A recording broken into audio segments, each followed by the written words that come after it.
Hello everybody, this is Brian from Smoky Outdoors Adventures. This is the second video I'm putting together on buying an adventure motorcycle. I'm trying to put together one video every week on what I've been going through to actually buy an adventure motorcycle. I've had a cruiser, I got rid of it, and I've decided I want to have an adventure dual sport bike. So I've started my pursuit. I've been out there looking for probably 3 months, maybe 4 months now. I've been close on a couple, but somebody's picked them up before me because I like to look for a used bike. But anyways, today's topic is going to be the type of adventure motorcycle, not by brand, but basically from a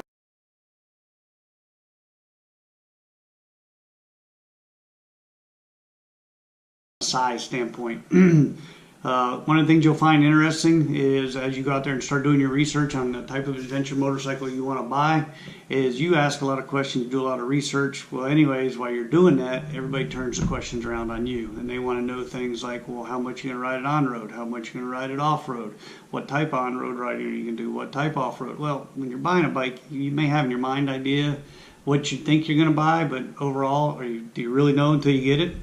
So here's some of the things you need to think about to help you kind of narrow down the type of bike you want. When you talk on-road, are you just going to ride it as a commuter? Are you going to ride it long distances, across country? When I say cross country, are you going to spend hours on your bike going from where you live to some place to do your off-road riding? What type of riding are you going to do on the road? Is it all short rides? Are they long rides? So you need to think about that and think how much you're going to ride it, or are you going to trailer it? When you talk off-road, I get a lot of questions on what type of off-road. I want to ride it off-road. Well, that's not a good enough answer. So to help you narrow down the type of bike that you're looking for, are you just going to ride on dirt roads, hard-packed dirt roads? Are you going to ride on gravel roads? Are you going to ride it through a lot of soft sand? Are you going to get technical and do major technical type trails?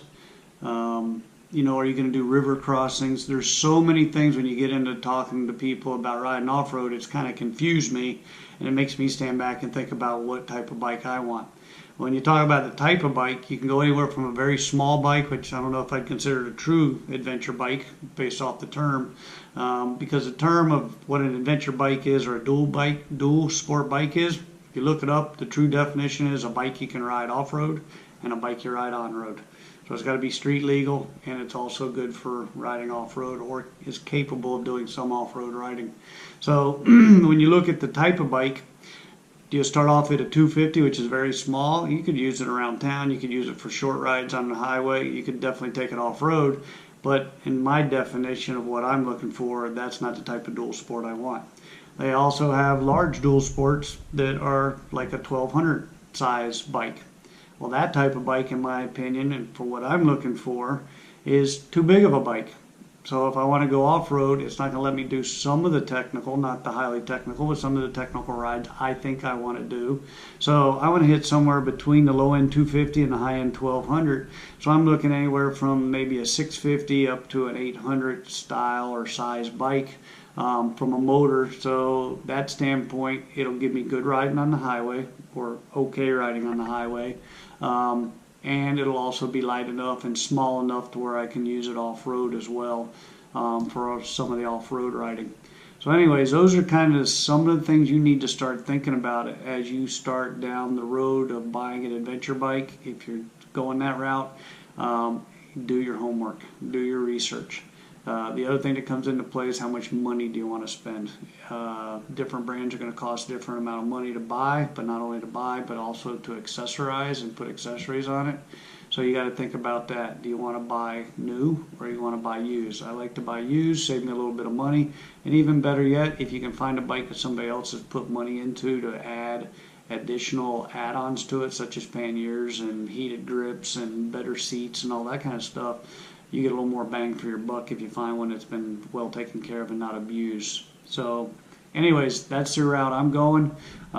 So I'll follow up with my next video, which is going to be the brand of bikes and what the different brands offer out there.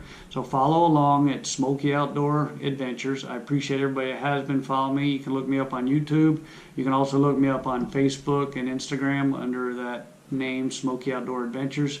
And make sure you follow along so you can learn as I'm learning. We can learn together. Thanks. I appreciate it.